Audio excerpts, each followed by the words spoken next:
There was chaos in Budapest as Max Verstappen's controversial driving style returned in full force during the Hungarian Grand Prix, raising eyebrows across the paddock and among fans. Once again, the Dutchman's elbows-out approach took center, stage after a near collision with Lewis Hamilton in Turn 1, a flashback to the days when Verstappen raced with a chip on his shoulder and a slower car under him.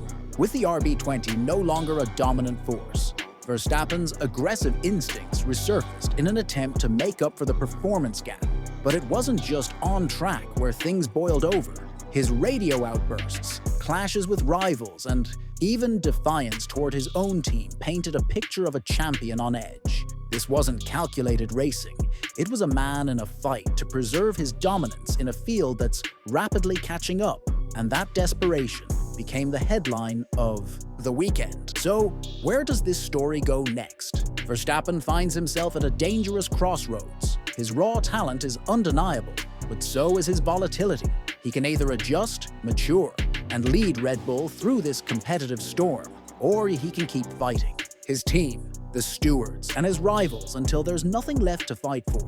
Whispers of Mercedes' interest and growing friction inside Red Bull only fuel speculation. The question now isn't whether Verstappen can win, it's whether he can lead. Because in this new era of competition, it's not just about speed, it's about control. And right now, Max Verstappen is in danger of losing both. But it wasn't just the aggressive move at Turn 1 that stunned fans. It was Verstappen's immediate reaction over the team radio. He blamed Hamilton for braking while moving, suggesting that the Briton caused the contact. Yet surprisingly, Red Bull team principal Christian Horner didn't leap to defend his star driver. Instead, he calmly deferred to the stewards, choosing not to escalate the situation further. For a team known to rally behind Max in past controversies, the lack of support was telling. It suggested a new dynamic inside Red Bull, one where Max's emotional outbursts might no longer be excused. If Horner is losing patience, Verstappen may be running out of allies at a time when he needs their trust more than ever. That silence may not be loud, but it's definitely powerful, and it's a crack in the armor that's hard to ignore. That crack widened even earlier in the race, when Verstappen was instructed to give a position back to Lando Norris after forcing him off track. His response was sarcastic and biting. So we can just drive people off now, a public dig at both the FIA's decisions and his own team's compliance. The remark showcased his growing frustration with not just the stewards, but the fairness of modern racing.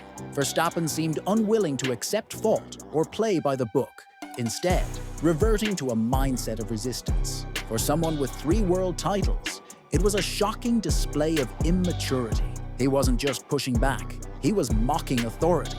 As the margins tighten at the top, Verstappen's ability to adapt will define his legacy. Right now he seems to be resisting change rather than rising to meet it. And that spells danger for Red Bull's future. Tension wasn't only directed at rivals or officials. Verstappen also turned his frustration inward toward his own pit wall. After being undercut in the first round of pit stops, Max sharply criticized the strategy, calling it impressive, in a sarcastic tone that clearly pointed blame at Red Bull's race engineers. It was a stunning contrast from Silverstone, where he had praised the same team for their flawless decisions. The sudden shift suggests growing instability in the driver-team relationship. In a sport where communication and trust are vital, Verstappen's tone over the radio was damaging, both to morale and cohesion. If the pit crew begins to doubt their champion, or worse, fear his backlash, the entire operation could unravel.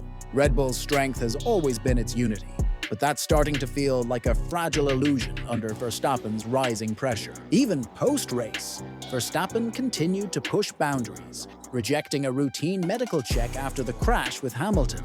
When told it was standard procedure, he replied sarcastically, "Let the medical delegate check the stewards." The remark was not just disrespectful, it was reckless. Medical evaluations aren't optional, and mocking them sets a poor precedent. This wasn't the fiery passion of a champion.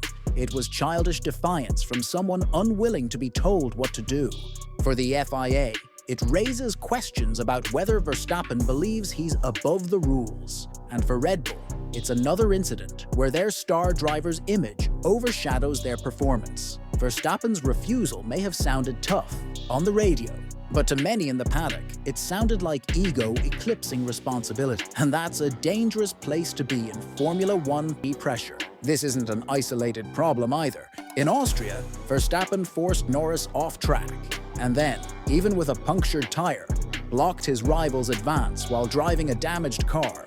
It wasn't racecraft, it was spite. These recurring incidents show that when Verstappen feels challenged, he doesn't back down, he lashes out. While that aggressiveness once gave him an edge, it's now becoming a liability.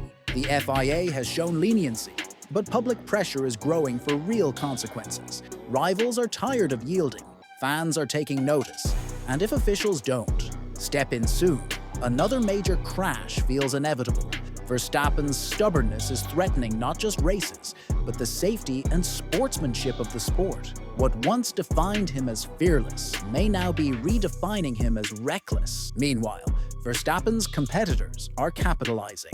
Mercedes executed 2 successful undercuts in Hungary, flipping the strategic script and leaving Red Bull scrambling. McLaren completed a dominant 1-2 finish, proving that the gap at the top has vanished. Suddenly, Verstappen isn't the one controlling the race, he's chasing it. That change is more than just pace, it's psychological. For a driver used to dominating, being on the defensive is unfamiliar, and instead of rising calmly, he's reacting with hostility. The pressure is clearly getting to him. If McLaren and Mercedes can continue their charge, Verstappen's short temper and reactive style could become a major weakness. In Formula One, confidence wins, but panic loses, and Max looks dangerously close to the edge. We saw that panic peak during Verstappen's now infamous radio meltdown. When asked to manage his tires late in the race, he snapped, "Don't give me that fucking strategy." The raw emotion revealed more than just frustration. It exposed a complete breakdown in driver-engineer communication. For a team like Red Bull, that's catastrophic. They've thrived on tight coordination and strategic brilliance. But when your lead driver is shouting back in rage, the balance is gone. It's no longer about solving problems. It's about surviving emotions. Verstappen's outburst didn't just hurt team morale. It broadcast dysfunction to the world. And when your competitors smell that kind of chaos, they double down. That message may have been the loudest warning shot of the weekend, and the timing couldn't be worse. Red Bull's lead in the Constructors' Championship has shrunk to just 51 points. Verstappen still holds a healthy lead in the drivers' standings, but that gap is no longer safe. McLaren and Mercedes are gaining ground fast, and every outburst, pit stop error, or poor call could swing the balance. Red Bull's dominance isn't just under threat, it's already slipping. In a season this tight, there's no room for ego, no space for emotional meltdowns. Verstappen's behavior isn't just affecting race results, it's destabilizing the very team that built him. And if things continue on this path, it's not hard to imagine a championship lost more from within than from without.